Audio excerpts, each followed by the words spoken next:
from the beginning? Greetings, terrestrials, greetings, and welcome to Strange Times Indeed with Cliff McCallister. I, of course, your host, Cliff McCallister, the czar of the bizarre. Every week on this show, we discuss all the bizarre and unexplained things happening in our world. You callers call in and you tell us about the things that you can't explain. We share that, we broadcast that out to the world as a public service. This week, we've got something different. We've got a special guest on the show, and perhaps we'll be taking your calls with him a little later on. But, oh, wait, the top news coming out of Israel. By the way, happy Hanukkah to those of you who celebrate. The former head of Israel's defense ministry has confirmed that there is a galactic federation. There have been pacts and agreements between people of Israel, people of America. The high-standing presidents of our times have met with extraterrestrials. They've signed contracts. They've made scientific agreements. But they don't want to tell us yet. The extraterrestrials have said it's too much for the humans. They will not be able to handle it. Well, I suppose this tracks, given how violently and crazily we've reacted to just about every other big change that's been going on. If we can't grow up and take a vaccine, then what are we going to do when the aliens show up? Anyway, let's get into our first guest tonight, our first and really our only guest.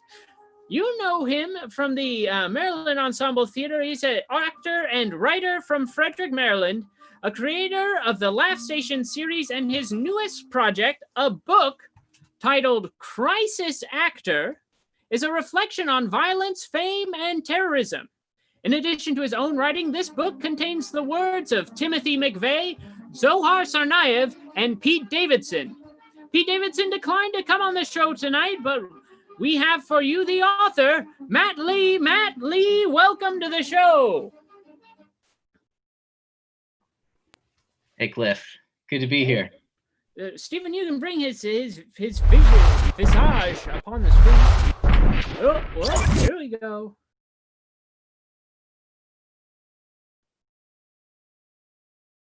I will sign the form.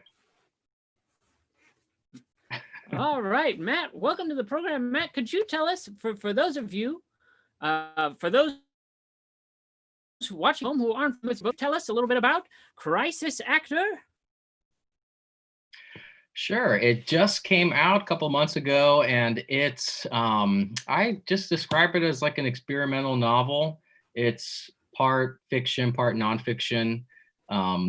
Some people might describe it as like a hypertext.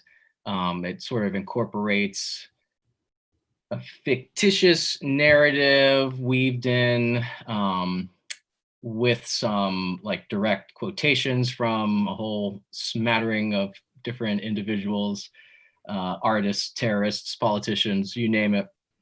And then just some almost kind of reportage almost style kind of nonfiction stuff. So, and like you said in your excellent intro, deals with fame, violence, art, all my favorite subjects.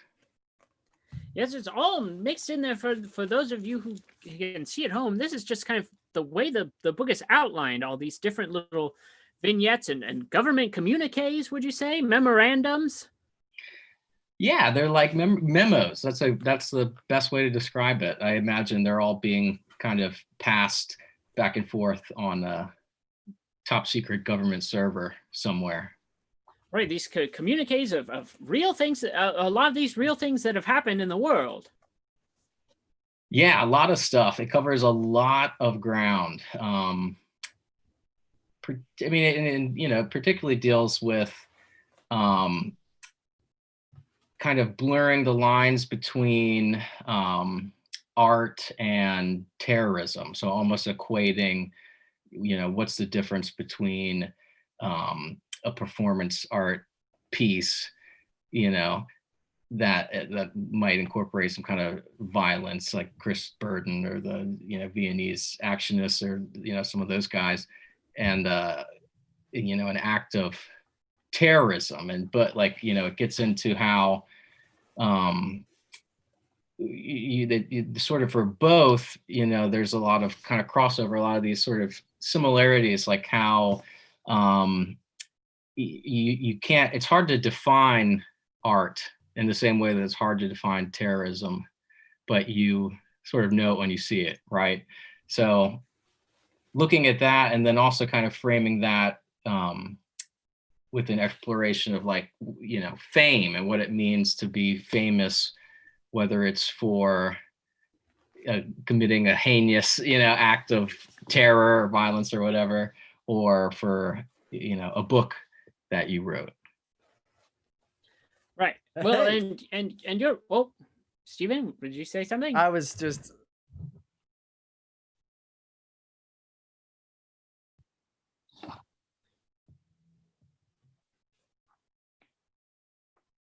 Well, it just has to, I mean, anytime you make art, you're putting yourself out there, I mean, you're putting it into the public, right? So it becomes under scrutiny, under the public eye, unless you're Emily Dickinson and you're just, sitting in your room, filling a trunk full of poems that will never see the light of day until after you're long dead.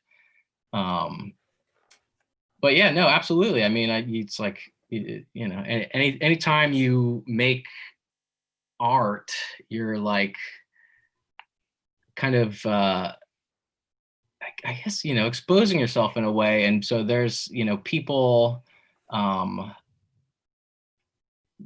that people are attracted to that, I guess, right? I mean, that's right. That's why there's, especially in America, people are so obsessed with celebrity and fame, right? It's like everybody wants to have their 15 minutes of fame.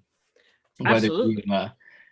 Whether you get it by walking into a Walmart with an AR-15, or whether you get it from, being in a movie or something, right? Oh yes, and I mean it was. I'm not sure if it's a true statistic in the book or something that you have pulled up on your own, but I took a screenshot of this one page. The probability that you will become famous is roughly equivalent to the probability that you will die in a terrorist attack. Everyone wants that little bit of fame, but it's like the odds of being that famous are about the same as the odds that someone will walk into a building you're in and blow it up. Which are hopefully not great odds. To the best of my knowledge, that statistic is true. I did my best to, when I wasn't being deliberately fictitious, to kind of uphold the integrity of the truth as much as I could. So, my research was pretty extensive, and so I stand behind all the stats in the book, and so I believe that to be true. And when I found that one in particular, it really kind of stuck with me, and I think just kind of really spoke to the kind of world of the book. It's like, this is this is kind of the environment we've created for ourselves here. In this absolutely. And like you said, everyone's obsessed with being famous, even if they walk into a Walmart with an AR-15, and they might ultimately know that they're not coming out of it. But going through your book, like, you included a message from Christopher Dorner's manifesto, he is correct me if I'm wrong, the former LAPD cop. Yes. Yeah. who realized that the cops were terribly corrupt and went out to try to do something about that, and that thing was killing a bunch of people. But in his manifesto, where he lays out all this abuse from the police, it's so long, and he gets so caught up in his own self-importance and eventual fame at the end of this, that he includes this message from the manifesto to Hollywood: "It's kind of sad I won't be around to view and enjoy The Hangover 3. What an awesome trilogy. Todd Phillips, don't make any more hangovers after the third. Takes away the originality of its foundation. World War Z looks good, and The Walking Dead Season 3 second half looked intriguing. Damn, gonna miss Shark Week." And so I guess my question for you, Matt, is, do you think that the reason there has not been a Hangover 4 is because of Christopher Dorner's manifesto? I think single-handedly that's the holding back the Hangover Part 4. That's the reason.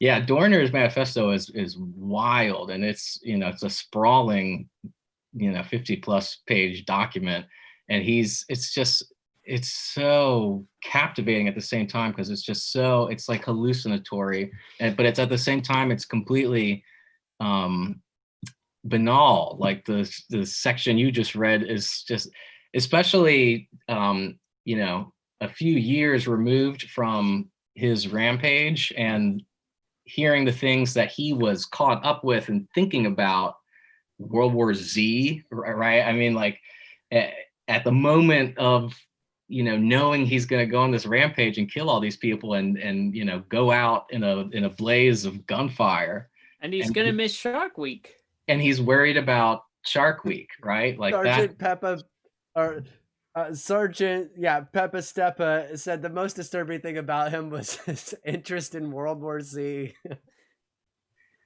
Yeah, it's like his story is pretty wild too. Because I mean,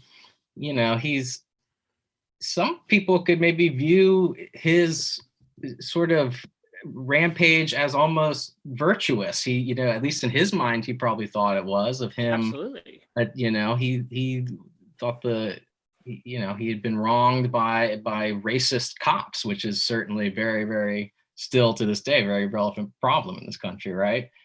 And but kind of like you were saying, Cliff, he got sort of caught up in his own visions of grandeur, right? Sounds a lot like certain people, like the president of the United States. Right. So that's the that kind of that sort of overlap of psychology, chasing fame and being narcissistic, but also being psychopathic. Well, and you even include that part from the author of American Psycho, when he says that the main character, Patrick Bateman, I think, says admired Trump back in the 80s when it was happening, but he wasn't so sure that he would admire Trump the way he is today. Yeah, Trump is just, his trajectory is so fascinating to me, just how he's kind of remade himself, over the past couple of decades. That, in the 80s, he kind of embodied that sort of just Reagan era, capitalistic playboy greed, sociopathic greed, right? He's like, and now then, he sort of then became a reality television star, right? And that was kind of his new image. And then that sort of mutated into where he is today. It's, people, it's like now it seems sort of like, everybody's like, oh yeah, I saw it coming. But I think people forget just how, I mean, at least for me, just how surprising it was when he became president. Especially when you compare him to the 80s version of himself. I guess in some ways he still is that 80s version of himself. Yeah. But he's definitely changed a lot over the years. Oh, absolutely. Well, and that's the thing. His fame got the better of him. He could have just been a real estate mogul, but he had to get bigger and bigger until he became the president, until he was the most popular guy in the world. Yeah, I think it's fame. It can be just as addictive as anything else. And since Trump has sworn off drinking, he has to, fill that void somehow. So that pursuit of fame, and you can never reach the end, right? That's it's a fool's errand, right? Right. He'll never have enough. Until you're president of the world, which is currently not a thing. Now, God willing, it will not become one under him. Well, you also, could also, at any point, like, who wants that kind of power? You could be president of the universe as well. If you're the president of the United States, I think you're the leader of the world, basically. Or at least you're at the head of the most powerful country in the world. Yeah. which is, again, if you're greedy for power, right, that's exactly where you want to be. But it's at the same time, I think it kind of, and maybe in ways that Trump didn't even anticipate, kind of backfired on him.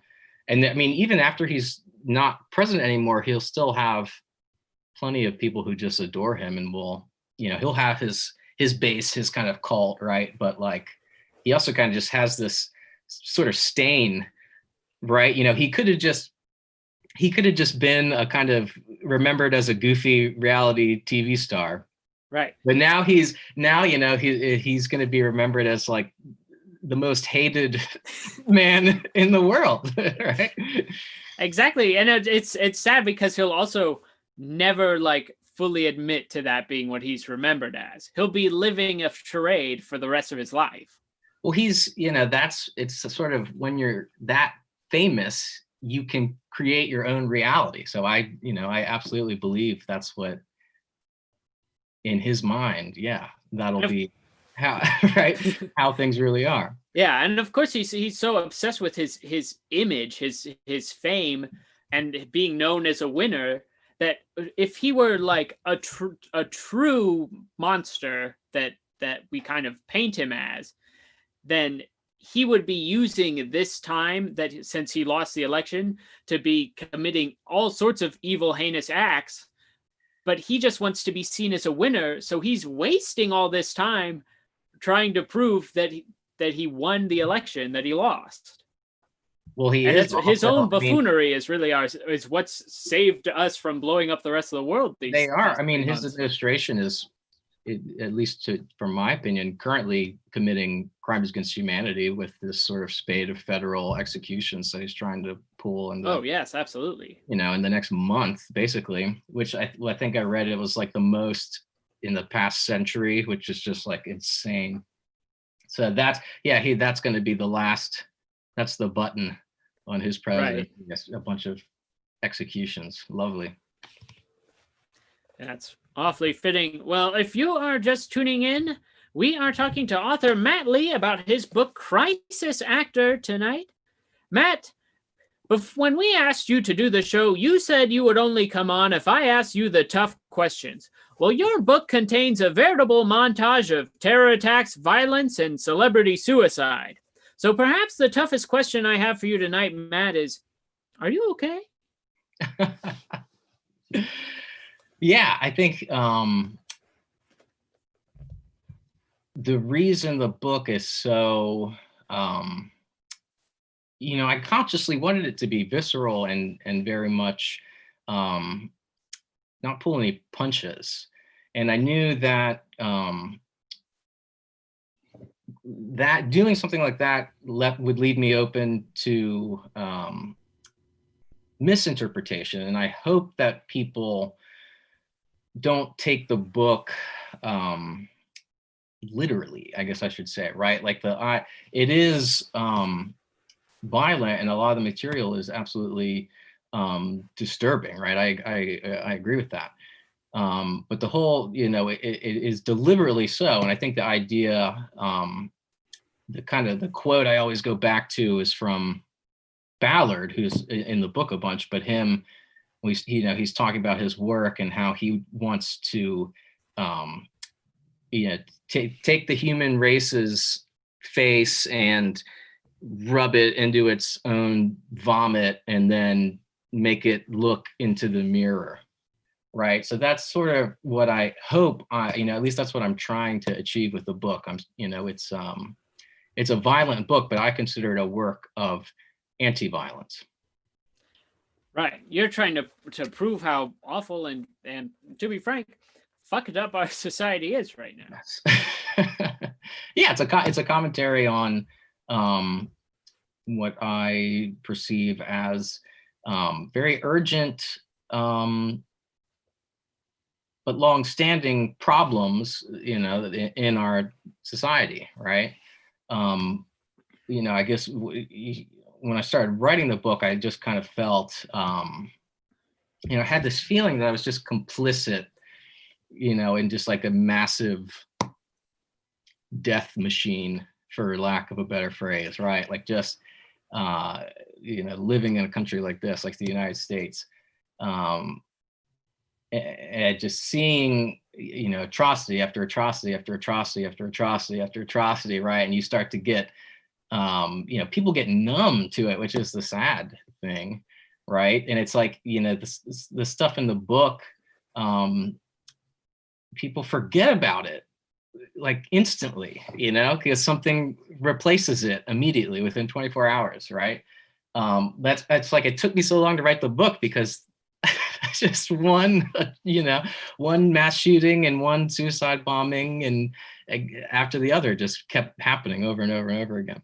Oh, there's so much in this book that there's stuff that I don't remember or things that I miss. And so as I'm reading this, I'm also like, oh, that's a name that I don't really recognize, and there's a date next to it. Well, let's Google that and see what it is. And I'm going on all these Google searches over the course of the book that I'm surely on a list somewhere.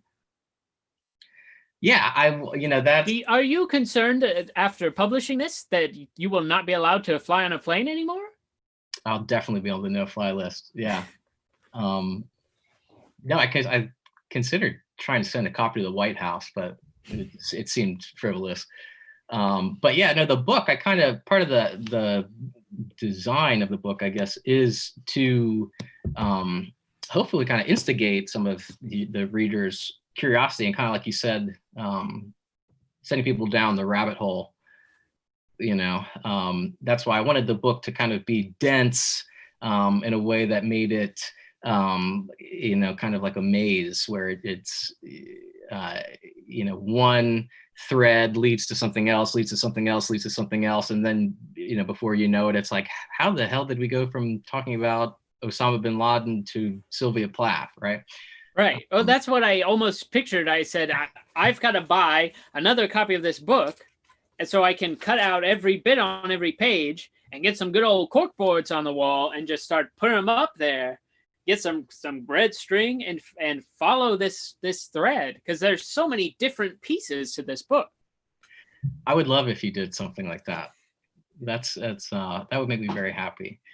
Yeah, but that's part of, I guess, what a lot the stuff in the book are just things that I'm obsessed with, and then I sort of I personally love kind of like research and stuff. So just I'm always reading stuff. So just finding one little tidbit that might be otherwise buried, right, in the kind of endless news cycle, right, and then connecting that to something earlier, that's for me part of the fun of it, I guess. Yes. Well, and even in the theme of like what a crisis actor is, I mean, that in and of itself is something that's based in conspiracy.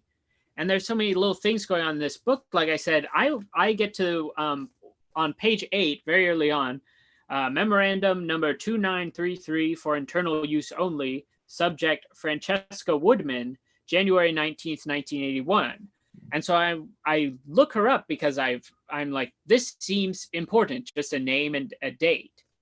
And I look it up and I realize, like, this is the date that this artist committed suicide.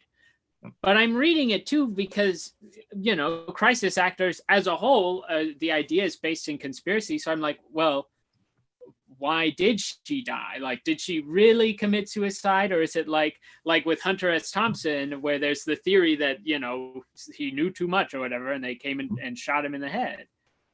And so, and I get to the point where I Google it, and I Google her name and the date of her death, and then conspiracy, and nothing shows up. I'm just, in the own world of the book, I'm assuming there must be something up with this, and it's not. It's sadly a traditional suicide. Well, it's the idea, I think the backbone of the book is what is real, what isn't real, what is fact and what is fiction. Mm-hmm. And again, just sort of with Woodman, was obsessed with fame. She wanted to be a famous artist. And that is, part of what drove her to commit suicide. At least that's sort of what she wrote about in her journals. So, and she was so young too. And just so, in her work also really kind of has always spoke to me as also being something that kind of sort of distorts reality. So in that way, she, to me, fits into the world of the book. Is there a conspiracy? It's hard to say. I mean, it is strange that her parents are both artists, and her, if I'm remembering right, there's a great documentary about her, and her, after she passed away, her father started almost like mimicking her style, like almost kind of copying her style of photographs, and like made that his whole career as I don't know, for what, right? As a way to pay tribute to his daughter, or as a way to cash in on his daughter's work, right? Is he exploiting his daughter if he does that, right? So like, to me, there's all sorts of layers there that have just, again, it's yeah, that's art, terror, pain, fame. It's all the same in the world of the book. it all bleeds together. Like, and I think a good example of this is you pull a lot of information or resources from I'm trying to remember it correctly, Marina Abramovic's Rhythm Zero exhibition. Yes, I mean, just again, as a sort of very well-known, very famous, but still, I think to this day, provocative piece where she basically stood neutral with a table of objects and permitted the audience to sort of do unto her whatever they chose. And so, yeah, something like that, having to just that fine line between art and entertainment and depravity and violence, right? Because at least the way she described it, it kind of her, that performance started tamely, but then as time went on, people became emboldened and then started to inflict real violence on her. And I think, it sort of culminated with somebody pointing a gun at her head. So just put it, when the artist puts themselves at risk like that, kind of really puts their life on the line for their work, to me is very powerful. And I started to kind of equate that with, a militant. Why not? This in the same way, or a terrorist, or whatever you want to call it, in the same way, sort of willing to die for a cause or for your art or whatever it might be. So that, yeah, just sort of when it goes to that extreme, I think that's very fascinating terrain. Oh, and I mean that ties right into just the pull quote that's on the back of the book. An artist's statement and a terrorist manifesto are synonymous. Yeah, it's just, it gets back to that whole thing, who decides, like who decides who is a terrorist, is the young man in Iraq with a suicide bomb fighting, what like occupiers, right? I mean, is he, one might call him a freedom fighter, the other's going to call him a terrorist, right? Same thing with how do you call yourself an artist? Right? Right. Like, oh, so-and-so is not a real artist. Oh yeah, that's a master artist right there. So it's just like, to me, there's a lot of parallels with that.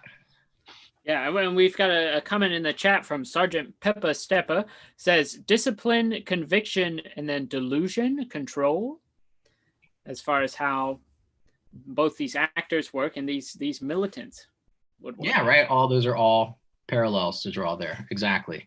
Right. You have to be completely, like the discipline, right? The dedication that takes, and the element of, with a lot of it, unpredictability, randomness. Yes, we've got one more comment before we go to a quick break. This one's coming from Sergeant Peppa Steppa again. I believe in reference to your book, Matt, says, I hope it is to be seen as art rather than terrorism, illustrating how thin that line can be. Yeah, exactly. That's the sort of the delicacy of the distinction is kind of what fascinates me. Um, there and some, some people arguing that certain art has veered into terrorism, and on the flip side, the kind of iconography of terrorism becoming sort of commodified in an artistic way. I mean, to me, the image of the Twin Towers, smoking against the New York City skyline is like I wouldn't be surprised if like Andy Warhol did a print of that. You know what I'm saying? Like that, the imagery becomes so ingrained in the kind of people's consciousness that it almost reaches the level of art. But then I get into it in the book. It's like people like the artist Richard Serra saying you can't. It's sort of a betrayal of art to equate the two, or at least it's sort of surrendering. I think he says it's like surrendering our humanity, right? Like an evil distortion of what art is supposed to be.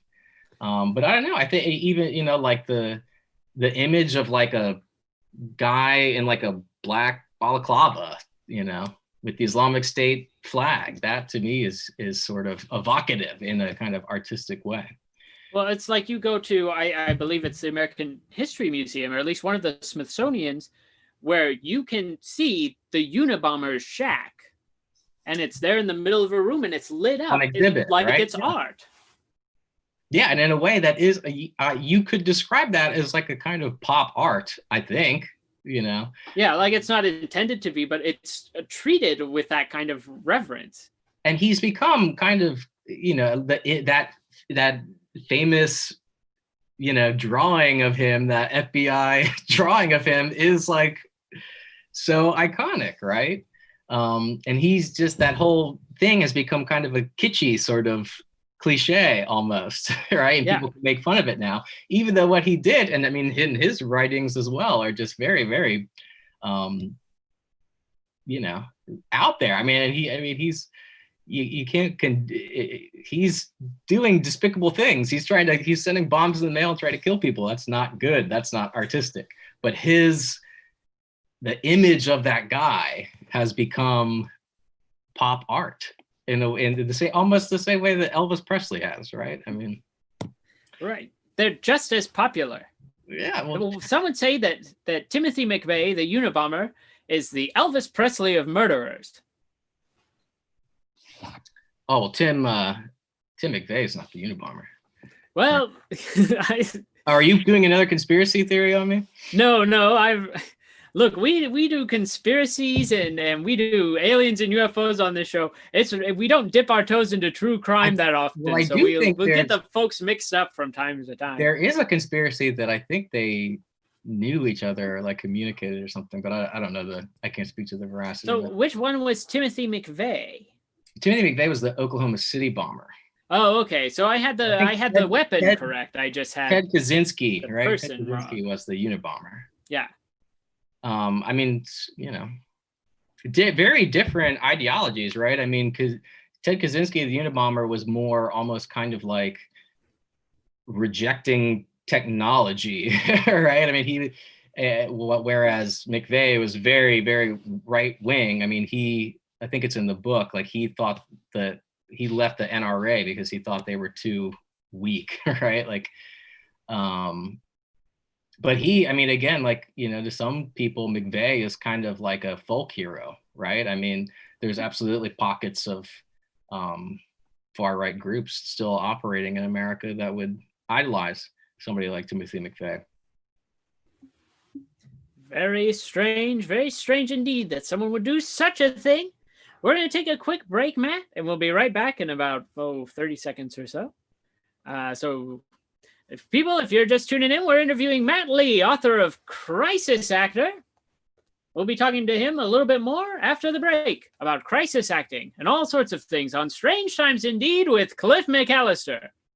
Steven, take it away. Being transported to the days of old with the beloved holiday tale of redemption with A Christmas Carol by Charles Dickens. Maryland Ensemble Theater's Fun Company has created a delightful holiday treat, a radio play for the whole family with A Christmas Carol, an audio experience. They'll bring the story to life with all your favorite characters like Scrooge, Tiny Tim, God bless us, everyone, the Cratchits, and more. Download now at marylandensemble.org. Sponsored by the Frederick News Post, He103, 1069 The Eagle, in partnership with the Weinberg Center for the Arts.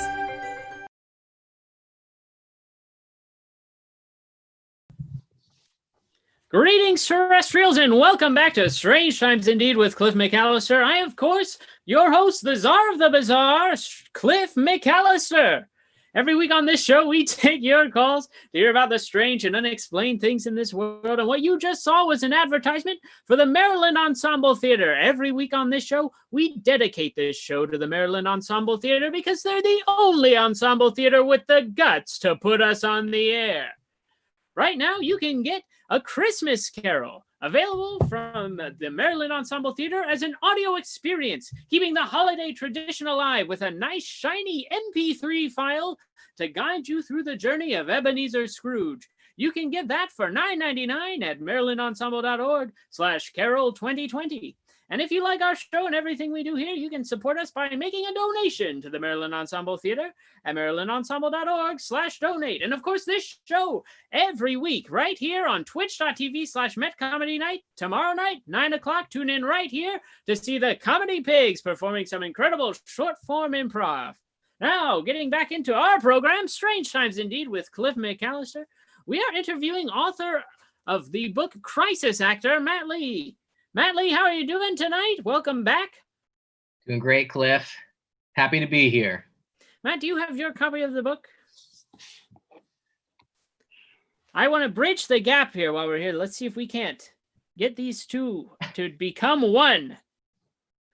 I think you want to point it to the other side of the screen. There you go. Oh, ooh, there it is. Close. Here we go. There. Whoa, look at that. Right there on the thing. I guess there we go. Marvel. We've beamed the book into cyberspace for all who are viewing at home to be aware of. We got some more questions for you tonight. We were talking about the Maryland Ensemble Theater, and Matt, you've worked at the Maryland Ensemble Theater for quite some time. And here's a question for you. This is coming from a friend of the show, Noelle. Noelle, they asked, have you ever worked as an emergency response actor? Yeah, that sort of was the impetus of the book. I was a crisis actor, not a conspiratorial one, a real paid crisis actor at a military hospital, basically. Well, I guess it was a school that was for military doctors, but we did. For a few years I worked there. It's really wild. They sort of hire actors from the DMV area, and they sort of, pool all these oddball actors together and sort of do all sorts of different, they call them events, where it might be one day you're playing a dead body in an active shooter scenario, and they make you up in fake blood and prosthetics and everything, but also doing things with psychiatry and kind of mental health training. One of the characters I played was a schizophrenic. I played one time I had to play a suicidal soldier, so it was a whole range. And just as soon as I started working there, immediately I was like, this would be a cool setting for something. And so that was kind of the seed of the book, started there. So just that, taking that location and my experiences there, but then just kind of making it a little more surreal was what I tried to do with the book. But yeah, it's absolutely, the book's informed by my real world experiences. And this, Noel went on to say, this isn't a question, but they worked as an emergency actor for EMT/firefighters in West Virginia. And there was a very, very dangerous fire all around them while they were working. And if they moved from designated safe zones, they could be burned. Did you encounter any like real danger when you were doing this job? So I never got to do this, but I knew some people who were hired by, I guess they were like military police, and they would, they had, and this was like the best paying of all the gigs, but you had to wear Kevlar, like a bulletproof vest, and they would use live rounds on you. So you were getting shot for real. So, I mean, yeah. And so like the thing with the fire and everything, like a lot of times there is a certain level of risk involved because they want to make it as real as possible. Right. I never had to do anything quite that extreme, but I knew people who did. The thing with them using the live ammo always blew my mind, but they were like, yeah, they would be all these actors being like totally nonchalant about it,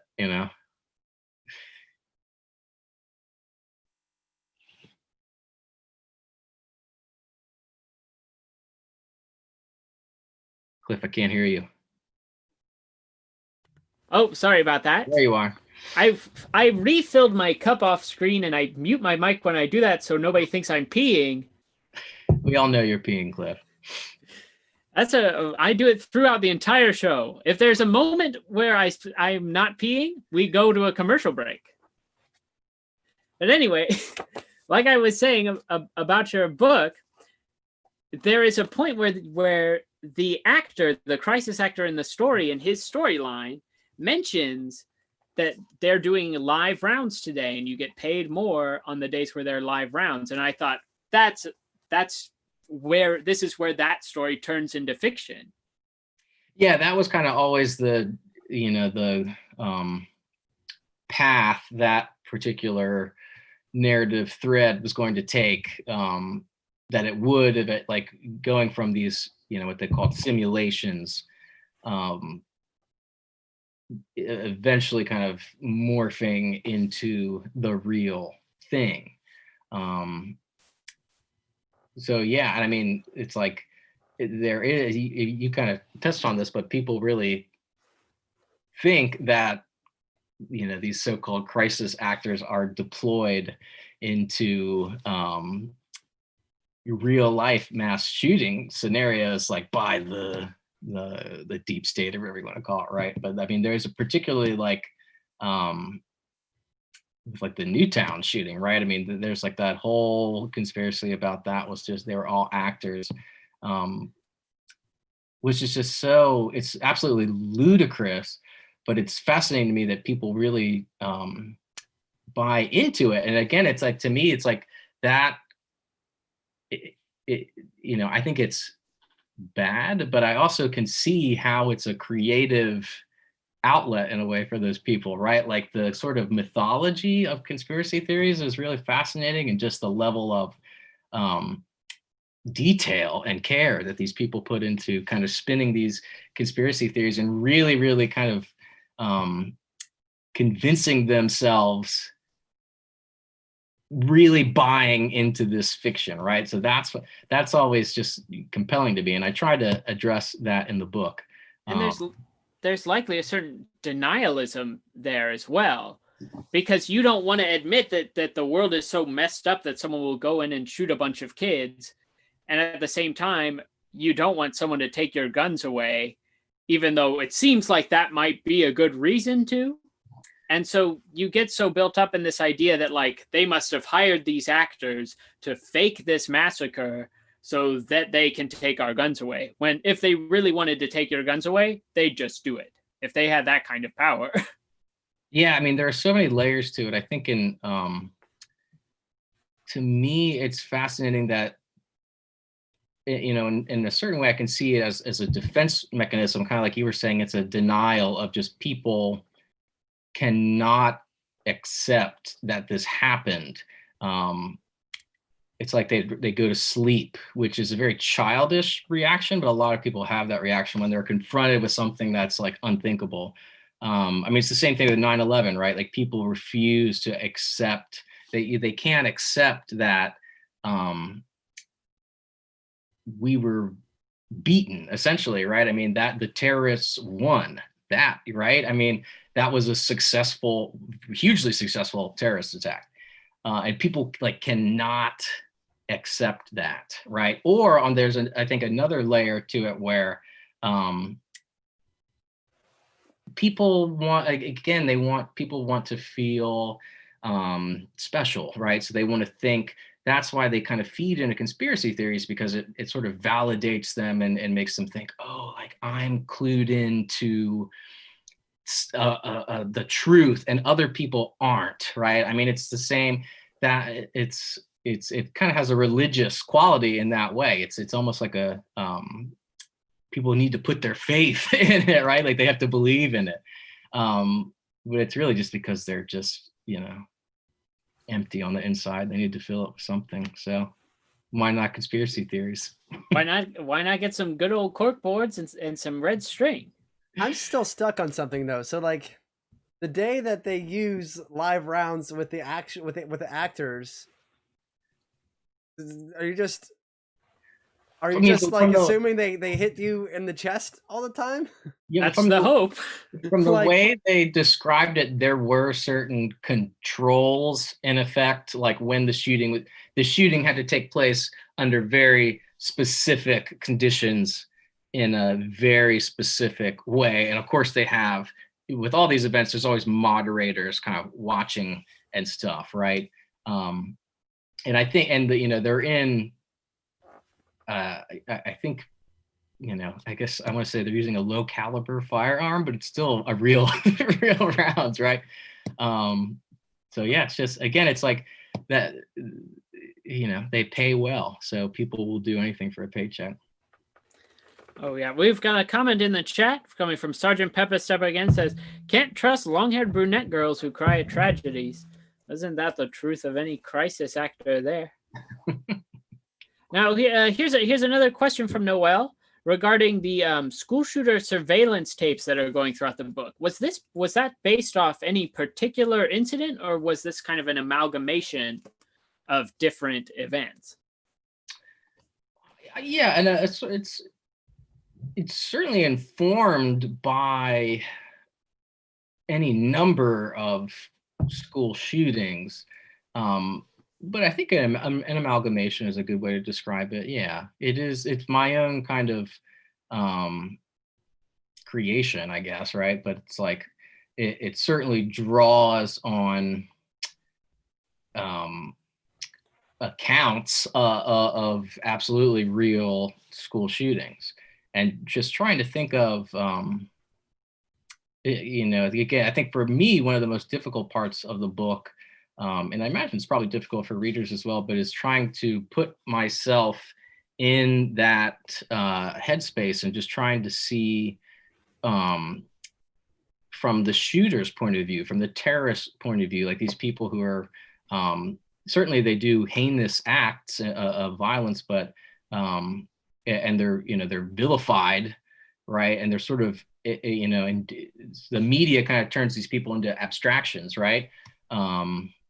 Don't glorify the shooter by publishing their picture or whatever, but they're still humans, right? So just trying to remember that common humanity and just sort of try to see through their eyes.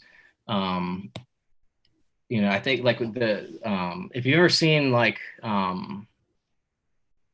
the film Elephant, the Gus Van Sant film Elephant, it's kind of told from the point of view, it's based on Columbine. But it's sort of, it's sympathetic to the protagonist, and the protagonist is like told from the point of view of the shooters. So yeah, just to me, that was a sort of rebellious kind of act to sympathize with the perpetrators of these atrocities, really.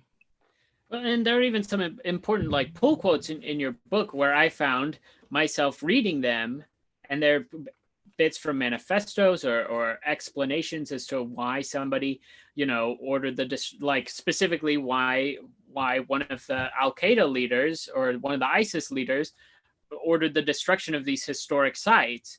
And he was talking about how people are so concerned that they're falling apart already, and they want to devote all this energy to these sites, but nobody cares about the 200,000 people that just got bombed out in that same country. And so we're all concerned about the property, but not the actual people. And so he destroyed them because he was like, these aren't the important thing. And you're kind of go, well, I agreeing with ISIS here, I guess. Like, yeah, it puts you in a weird kind of position, but he's right. Oh, that guy Mullah Omar has a point. He's saying you're privileging art over human life, and especially in the West, we do that all the time. Especially in America, we do that all the time, right? It's like we throw money at art preservation while the line to get free groceries gets longer every day, right? So it's just like it is a sort of like hypocrisy of our society. I mean, it's not to say, yeah, art is important, but is it more important than human life? I don't know. And then, yeah, so of course, like that to the extreme, to the nth degree, the Islamic State kind of with their sort of attack on art, right? Like this sort of saying it's blasphemous, and people being so horrified by that, right? And caring more about that than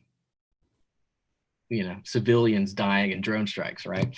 So it's just those contradictions are they're tough to wrestle with, but I feel like we have to. So you are taking America's face and shoving it in the dirt, and shoving it in a true. mirror and saying, look at yourselves with this book. Matt, we're getting towards the end of the program. Of course, this book, can you tell us where it's available, how it's available? How can people read Crisis Actor by Matt Lee? Right now it's on Amazon is probably the easiest way to get it. Google it, it'll pop up. If you type it into any massively evil corporate capitalistic killing machine, and it will spit out my book, which to me is kind of a sort of dark irony. I was going to say, that sounds like the ultimate. They're so concerned about making money that they'll publish this that contains bits and pieces of manifestos that were like, those people who made money were very bad.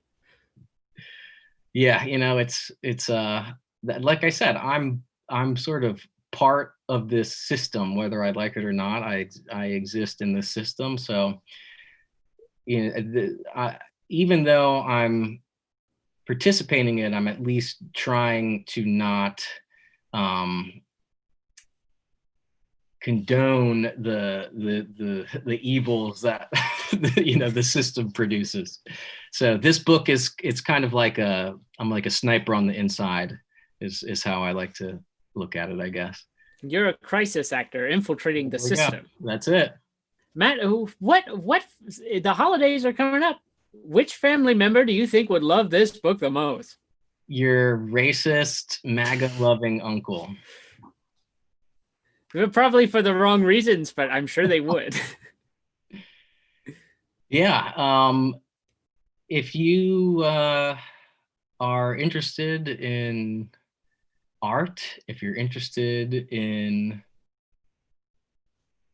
conspiracies, if you're interested in crimes against humanity, I recommend picking this book up. Yeah, I think I always tell the story. My one grandmother, who's like famously stoic, was like, "I'm getting your book, and I want you to sign it for me, but I refuse to read it. So buy it for your grandma. She won't read it."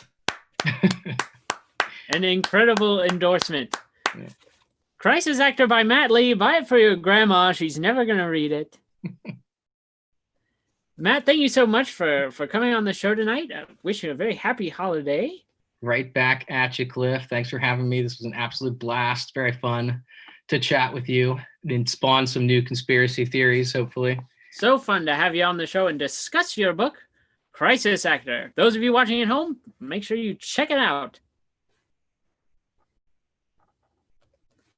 All right, well, another thing you might want to check out before we go, the Maryland Ensemble Theater. Of course, every program, every episode of Strange Times Indeed with Cliff McCallister is dedicated to the Maryland Ensemble Theater.